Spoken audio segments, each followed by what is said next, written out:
Melarang, justru malah lebih masif melarangnya. Bahkan sampai diancam begini, kalau kamu masih tetap ngaji, masih tetap ngikutin sama teman-teman Islam kamu, maka kamu harus siap bawa pakaian kamu keluar dari rumah. Yakin gak sama Islam? Yakin lah mas, 100% saya bilang gitu. Kenapa bisa yakin? Tapi terjawab dengan singkat, padat, jelas. Dan akal puas.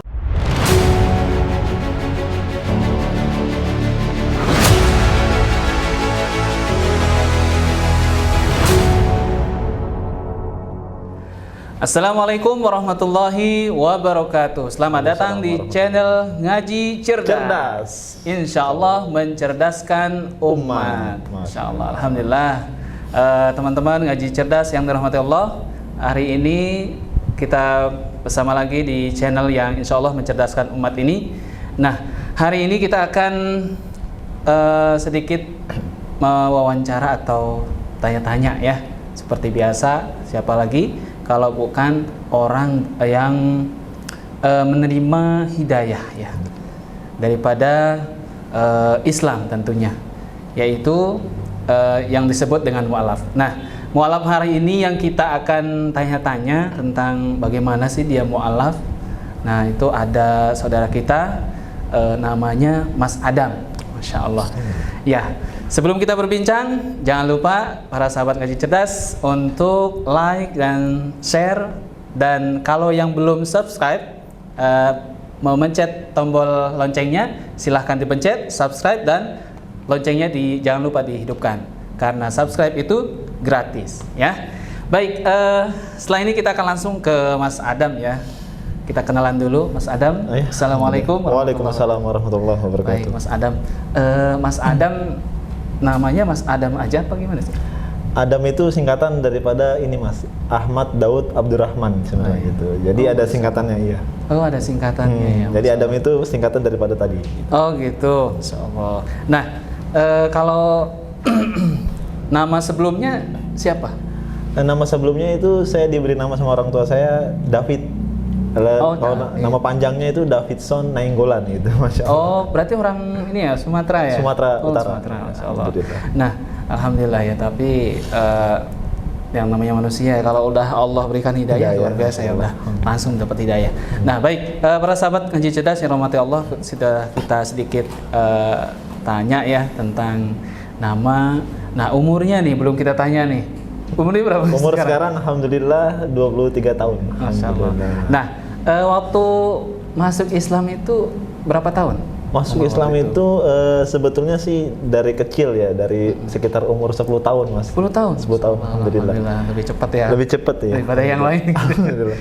Tapi itu belum produktif seperti sekarang itu, karena banyak sekali perbedaan-perbedaan yang terjadi ketika saya sudah belajar Islam selama ini itu, insya Allah. Itu. Sebelum Islam nih, agama sebelumnya apa? Kedua orang tua saya itu agamanya Kristen. Kristen. Oh, keluarga Kristen. Dan sukunya alhamdulillah Batak. Oh, Batak.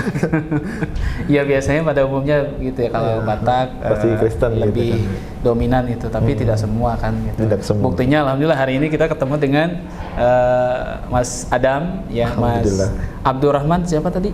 Ahmad Daud Abdurrahman. Ahmad Daud Abdurrahman. Oh, tadi namanya Daud ya, sama lah ya. Sama ya. Kalau di sebutan di luar Islam itu David, kalau di Islam itu dalam Al-Qur'an itu Daud ya. Baik, tidak jauh berarti ya. Nah, usia tadi udah ya. Udah. Terus ini Mas, saya mau nanya tentang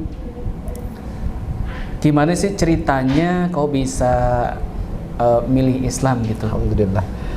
Jadi gini Mas, ketika di umur 10 tahun itu, alhamdulillah saya itu tinggal di tempat yang mayoritas teman-teman saya itu muslim. Jadi kemusliman saya di waktu itu adalah terbawa dengan suasana sebenarnya pada waktu itu. Karena saya mikir gini, kalau saya nggak bisa menguasai pergaulan di sana, saya nggak bisa berteman gitu. Oh gitu. Iya. Dan saya menganggap bahwa ya pergaulan itu ya harus mengikuti daerah situ, apa yang disukai oleh daerah situ sih sebenarnya. Akhirnya pada sampai saat itu, karena saya lihat aktivitas zaman kecil dulu 10 tahun itu pada ngaji, sorenya pada ngaji, kemudian pada pada ya Islamnya kental, Masya Allah. Islamnya kental sampai pada satu titik saya Islam aja gitu ya. Jadi pas ibu saya tuh selalu bilang gini, jangan lupa ke gereja ya, gitu. Jangan lupa gereja. Oke, setiap hari Minggu saya ke gereja, tapi dari Senin sampai Sabtu itu saya ngaji. Oh gitu. Demi apa? Demi untuk apa? Saya itu bisa berbaur sama teman-teman yang lain gitu. Oh gitu. Makanya saya bilang tadi di awal keislaman saya itu belum produktif di situ. Gitu. Jadi dari umur 1 tahun. Jadi orang tua juga nggak berhenti ngingetin ya. Betul. Jadi mereka juga tahu. Gimana tuh kalau tanggapan orang tua ketika Mas Adam nih gaul atau berinteraksi sama mereka atau bahkan berkomunitas kan, jadi kan betul. Sama teman-teman yang muslim pada waktu itu. Nah itu apakah orang tua nggak melarang itu apa gimana? Melarang, justru malah lebih masif melarangnya. Bahkan sampai diancam begini, kalau kamu masih tetap ngaji, masih tetap ngikutin sama teman-teman Islam kamu, maka kamu harus siap bawa pakaian kamu keluar dari rumah. Masya Allah. Oh gitu. Saya sempat diancam seperti itu. Tapi saya bilang gini, oke deh, saya turutin nih kata-kata ibu saya. Tapi saya diam-diam ngajinya gitu kan. Gitu. Maklum anak kecil Badung gitu kan. Oh gitu. Pas kecil ya berarti. Masih kecil ya itu. Masih kecil ya, 10 tahun. Ya iya. Masih inilah, masih sering banget apa? Betul. Nyari yang suatu yang baru lah gitu, seperti itu ya. Nah, berarti semua keluarga ini ya belum muslim ya. Belum. Berarti Mas Adam aja yang masih saya sendiri. Sekarang kan dengar-dengar Mas Adam tadi produktif ya di sekarang ini gitu. Setelah masuk Islam kan belum produktif, hingga hari ini produktif. Nah produktivitas itu seperti apa misalkan? Jadi yang saya lihat perbedaan yang saya rasakan ketika saya muslim sekarang, bahkan kalau dibilang saya itu masih tahap belajar dalam sekarang. 2 tahun silam itu saya masih tahap belajar dan saya baru menemukan keislaman saya itu produktif sekarang gitu. Beda yang beda yang di 10 tahun yang lalu.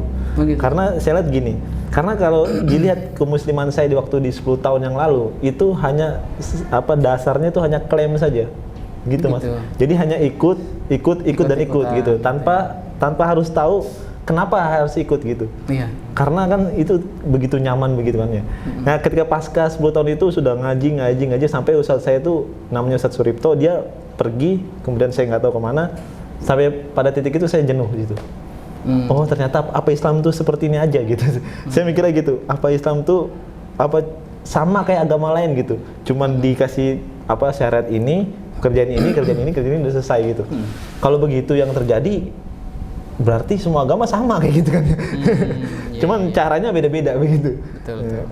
Makanya kalau ada sempat kemarin bilang katanya semua agama sama, dia telat gitu kan. Saya duluan dari umur saya 10 tahun saya udah bilang agama sama gitu. Nah, produktifnya itu ketika saya umur 20 tahun. Nah, 20 tahun itu saya sempat cari jati diri saya itu seperti apa. Jati diri seorang muslim saya itu seperti apa. Sampai pada titik saya bilang gini, apa benar ya Tuhan itu ada apa enggak ya? Gitu. Sampai sebegitunya. Saya bilang, apa jangan-jangan Tuhan itu nggak ada? Gitu. Karena Tuhan itu nggak bisa terlihat secara langsung gitu, nggak bisa terbuktikan gitu kan, nggak bisa membuat akal saya itu puas gitu, bahwa saya itu punya Tuhan gitu. Saya hanya punya satu, yaitu agama. Dan agamanya yang saya anut itu Islam itu ya klaim juga sama gitu kan. Kalau cuman klaim ya berarti semua agama sama dong gitu. Karena yang terjadi di setiap agama lain itu hanya klaim juga sama, sebang gitu kan. Akhirnya di situ. Tapi saya punya satu alasan gini Mas, bahwa saya tuh nggak mau ninggalin Islam. Nggak tahu saya kenapa, tapi saya pengen bertahan sama Islam. Walaupun saya klaim gitu kan, tapi saya tetap bertahan sama Islam. Makanya di situ rajin sholat, rajin apa tetap masih mempertanyakan itu tadi. Tuhannya itu ada nggak itu sebenarnya gitu kan. Tapi sholat masih jalan aja jalan, gitu. Alhamdulillah. Iya. Alhamdulillah. Tapi setidaknya masih dibimbing lah setidaknya itu. Kalau saya katakan masih dibimbing lah. Masih diikat lah di situ. Betul. Nah, tinggal menunggu siapa yang akan menjelaskan Islam itu lebih rinci lagi mungkin di waktu itu, betul. Di waktu itu ya. Dan alhamdulillah sekarang udah dapat ya. Alhamdulillah banget udah dapat, alhamdulillah. Itu luar biasa rasanya, senang banget. Kesan apa nih yang antum dapat nih Mas Adam ketika yang tadinya antum menganggap Islam itu kayak klaim sholat jalan tapi masih mempertanyakan Tuhan, ada nggak sih gitu. Nah ketika antum dapat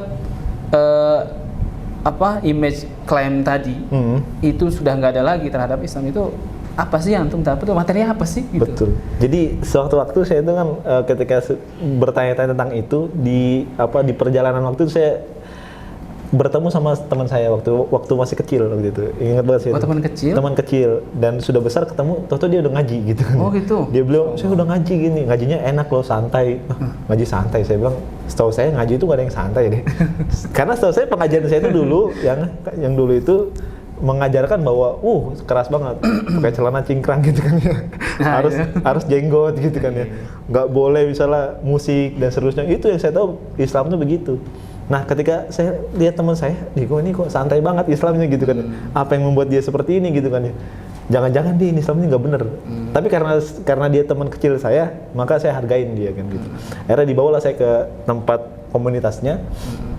Terus kemudian ditemukan sama seorang orang biasa, pakai kemeja, pakai kaos, pakai kemeja, ya biasa aja. Dia mempertanyakan satu hal kepada saya waktu itu, karena dia melihat katanya saya ini orangnya soleh gitu kan ya, dan seterusnya. Entah itu pemikiran dia seperti apa, tapi yang jelas saya ditanya sama dia. Dia tanya gini, Mas David ya? Iya Mas David gitu. Oh, agamanya apa? Islam gitu. Oh, Islam. Yakin gak sama Islam? Yakin lah Mas, 100% saya bilang gitu. Kenapa bisa yakin? Ya karena Islam ini agamanya Allah gitu. Allah. Tunggu dulu katanya gitu. Tunggu dulu. Allah tuh mana katanya gitu. Allah mana? Ya Allah ada Mas, saya bilang gitu. Allah tuh ada. Terus kata dia, iya saya perlu bukti. Saya kasih bukti Al-Quran. Di Al-Quran ada, Qul huwallahu ahad. Katanya, iya saya perlu bukti. Saya nggak perlu saya perlu bukti bahwa tuh Allah tuh ada. Iya. Baru di situ saya bilang, ini pertanyaan saya nih, saya bilang ini pertanyaan saya banget, saya bilang. Saya bilang ini cocok nih saat ini. Nggak tahu dia ustadz, nggak tahu dia apa, saya bilang, pertanyaan sama kayak saya gitu ya. Iya. Gitu saya bilang, ternyata akhirnya dia jelaskan bahwa Tuhan itu ada seperti ini loh Mas, seperti ini loh Mas, seperti ini Mas. Akal saya di situ ngeblank. Pertanyaan saya yang dulu itu ketika saya tanyakan itu langsung terjawab seketika, beberapa menit saja. Oh gitu. Betul. Alhamdulillah banget, Masya Allah. Itu perdiskusiannya itu panjang Mas. Panjang ya? Panjang. Tapi terjawab dengan singkat, padat, jelas. Dan akal puas, hati tenang gitu, Masya Allah. Gitu ya. Alhamdulillah. Hati nurani inilah ya. Iya, Alhamdulillah. Tenang gitu ya, Masya Allah. Seperti ada paksaan nggak sih setelah itu? Nah, justru ketika saya ngobrol sama Mas tadi yang saya ceritakan pakai kemeja tadi, justru saya tuh nggak ada paksaan sama sekali. Justru Mas, saya merasa lebih leluasa gitu, lebih untuk berpikir luas gitu kan. Boleh absurd dalam berpikir untuk mencari Tuhan gitu. Itu dikembangkan sama beliau. Iya. Dikembangkan banget itu. Masya Allah. Berarti dapat materi yang menghilangkan image bahwa Islam itu klaim tadi gitu ya. Nah baik, Alhamdulillah, Masya Allah ya. Alhamdulillah. Kita mau tanya lagi nih, Mas Adam. Sebelum Islam itu di waktu kecil nih, misalkan ada nggak dari teman atau saudara itu yang yang terdengar oleh Mas Adam, ada Islam yang dibenci gitu. Di benak Mas Adam ada pernah nggak membenci Islam gitu atau ulamanya gitu atau enggak ya? Iya, justru kalau dibilang ya, saya juga dalam hati saya tuh pengen minta maaf banget sama Habib Rizik nih sebelumnya, karena dulu saya tuh paling nggak suka sama beliau. Oh, beliau paling saya nggak suka saya. Saya tuh jadi hatersnya beliau. Oh gitu. Iya, saya paling hatersnya dia. Sejak kapan itu? Ini semenjak saya pas nyari-nyari itu di umur 20 itu. Oh gitu. Saya bilang nggak bener nih kayak gini nih. Nggak bener. Saya tuh bencinya bukan terhadap Islamnya ya, tapi terhadap orang-orang yang klaimnya itu Islam gitu dan seterusnya dan memanfaatkan keadaan kayak gitu. Saya sempat, karena saya ngajinya waktu itu tuh di golongan yang seperti itu begitu. Allahu alam itu benar atau salah, tapi saya lihat ya semua saya pandang salah gitu. Orang-orang yang nggak sama-sama saya itu ya salah. Maka dari situ karakternya saya benci semua gitu kan. Karakter yang nggak sesuai sama kajian saya klaim benci gitu, kayak gitulah. Jadi kayak gitu. Jadi tuh untuk benci sama Islam itu alhamdulillah nggak ada. Alhamdulillah. Nggak ada ya. Berarti hanya ke personal kayak misalnya tadi. Habib Rizik nih, ini lagi viral juga ya. Iya makanya alhamdulillah banget ya. Iya. Nah, ada tips nggak kira-kira nih buat teman-teman ngaji cerdas nih? Gini sih sebenarnya kebanyakan nih Mas ya, kan kalau ini pandangan saya, umat muslim sekarang itu ketika belajar akidah sama iman, mereka itu diawali dengan syariat gitu. Makanya banyakan orang yang apa namanya dia muslim tapi kurang produktif karena dia belajar langsung daripada syariat gitu. Padahal syariat. langsung syariat. Itu Jadi yang terjadi. akidah dulu baru syariat. Harusnya akidah dulu. Di mana-mana harusnya akidah dulu. Misalnya ada orang pengen hijrah, langsung sholat gitu kan. Oke, boleh sholat. Tapi dia lupa bahwa ada yang harus dipertanyakan ke dalam kemuslimannya seperti itu. Ketika sudah terjawab itu, maka semua beres. Maka syariat itu bakal jalan seperti biasa, seperti habits seperti itulah. Karena itu udah diperintahkan kan. Kayak contoh, kayak saya bisa ambil gini, contoh seorang dokter deh. Kalau dokter itu kan kita kan nggak bisa mengkoreksi obatnya kan gitu kan ya. Yang kita bisa koreksinya dokternya gitu kan. Nah ini dokter apa bukan gitu. Kita harus cari tahu dia ini bener dokter atau bukan gitu. Perkara obatnya emang nggak usah dipermasalahin gitu kan. Kalau kita sudah nemu bahwa dia dokter dengan bukti-bukti yang ada, maka ya jelas dia dokter gitu. Dan kita kalau sakit tuh apa, dan dia akan sembuhkan seperti itu. Dan kita nggak akan pernah tanya tuh obatnya tuh seperti apa kan gitu. Udah pasti nurut aja. Pasti nurut kalau perkara itu obatnya. Nah obat itu ibaratnya syariat dan dokter itu ibaratnya dalam tanda kutip itu keimanan begitu. Oh berarti kalau ada saudara kita nih yang mohon maaf nih, kalau ada saudara kita yang perempuan susah disuruh pakai kerudung gitu, itu berarti harus dibenerin imannya dulu. Betul, karena dia belum mengerti kenapa dia harus muslim. Seperti itu. Iya, baik. Harus ditanyakan sih emang. Kalau kebanyakan orang salah paham ketika bahas Allah, bahas Tuhan itu nggak boleh dipertanyakan, tapi bahas syariat itu dipertanyakan gitu kan ya. Ini yang keliru seperti ini, belajar yang seperti ini keliru. Karena itu yang saya belajarin di dahulu, pengajian yang dulu gitu kan. Iya, syariatnya dulu gitu. Iya. Tanpa tahu dasar apa sih, ngapain sih syariat begini. Harusnya dasarnya udah dipelajari. Jadi itu teman-teman ngaji cerdas yang dirahmati Allah, alhamdulillah kita sudah dapat tipsnya ya. Terus juga tadi banyak inspirasi yang kita dapat dari apa sih yang membuat Mas Adam nih tadinya menganggap Islam itu klaim, masih menganggap Islam itu klaim, terus berubah menjadi Islam itu benar-benar agama yang memang memuaskan akal tadi ya, terus menenangkan hati gitu ya. Nah seperti itu. Dan tadi saya ambil kesimpulannya ketika tips-tips buat para sahabat ngaji cerdas, kalau nanti ada pengajian kita benerin akidah dulu berarti, kita benerin iman dulu berarti ya, baru kita nanti menjalankan syariat itu dengan ikhlas, rela, bahkan lebih dengan kecintaan kepada Allah. Betul, ya. Nah, seperti itu. Baik, alhamdulillah, syukron, jazakumullah khairan, Mas Adam, masya Allah. Nah, mudah-mudahan kita bisa diskusi lagi nanti ya Mas Adam ya. Insya Allah. Mudah-mudahan bisa ya, kesempatan lain lagi. Baik, para sahabat ngaji cerdas yang dirahmati Allah, silahkan subscribe ya, jangan lupa like dan share untuk video kita kali ini. Dan saya cukupkan. Assalamualaikum warahmatullahi wabarakatuh. Waalaikumsalam warahmatullahi wabarakatuh.